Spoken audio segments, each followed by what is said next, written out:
Kalau weekend biasanya aku suka jemuran di pantai. Hari ini juga cuacanya bagus banget, cerah banget, pas banget buat jemuran sambil nyari vitamin D. Pemandangannya tuh indah banget hari ini. Nih di depan aku, Pak Asul lagi main sama Baby Osman. Aku tuh paling bahagia kalau ngelihat mereka itu main berdua. Dan aku terima kasih banget buat papanya Osman karena dia tuh selalu sempatin waktu untuk main sama Baby Osman. Jadi kalau misalnya mereka main, aku tuh bisa lebih santai, lebih punya quality time untuk diri aku sendiri. Aku bisa jemuran, tiduran, enak banget pokoknya.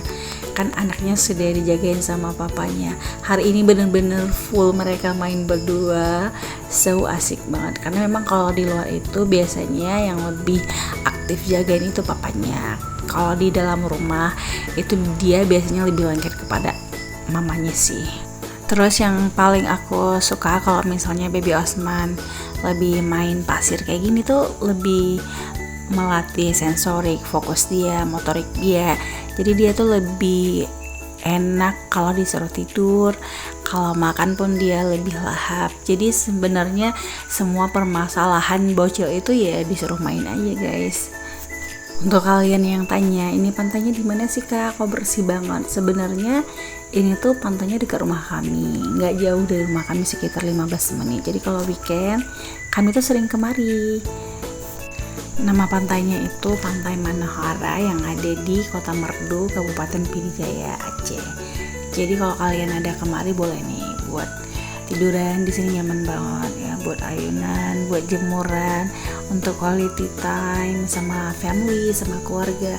Aku sih rekomendasiin pantai ini.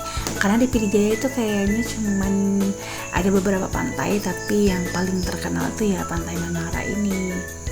Sebenarnya slow living di kampus itu tuh enak banget sebenarnya.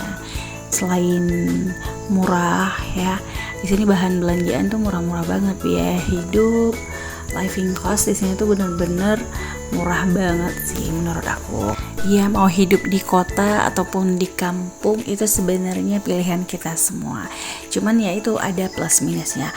Kalau misalnya kalian tinggal di kampung, bagi yang udah merasakan pasti tahu minusnya di mana. Apalagi kita harus punya kuping yang tebal ya. CCTV itu depan belakang. Contohnya banget ini ya.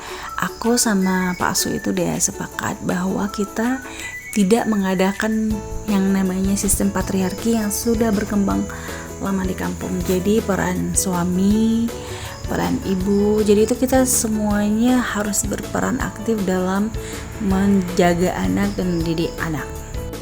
Bahkan sampai pekerjaan rumah tangga itu laki-laki itu juga wajib sebenarnya bukan membantu, sebenarnya itu lebih mereka lah sebenarnya yang punya kewajiban ya. Kita hanya perempuan ini kita hanya menolong aja gitu. Tapi itu nggak berlaku buat orang-orang di kampung guys. Jadi kalau mereka lihat suami aku cuci piring, suami aku main sama anak, atau suami aku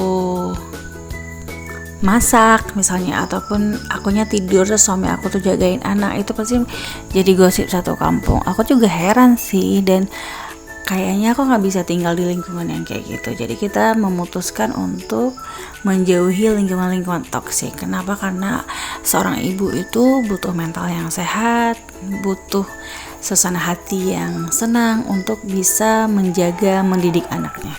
Dan setelah kita pindah rumah, alhamdulillah lingkungan yang sekarang itu gak setoksik yang dulu. Jadi aku tuh udah lumayan tenang sih sekarang, udah lumayan fokus untuk didik anak dan ngurusin keluarga dan gak ngurusin hal-hal yang gak penting kayak gitu.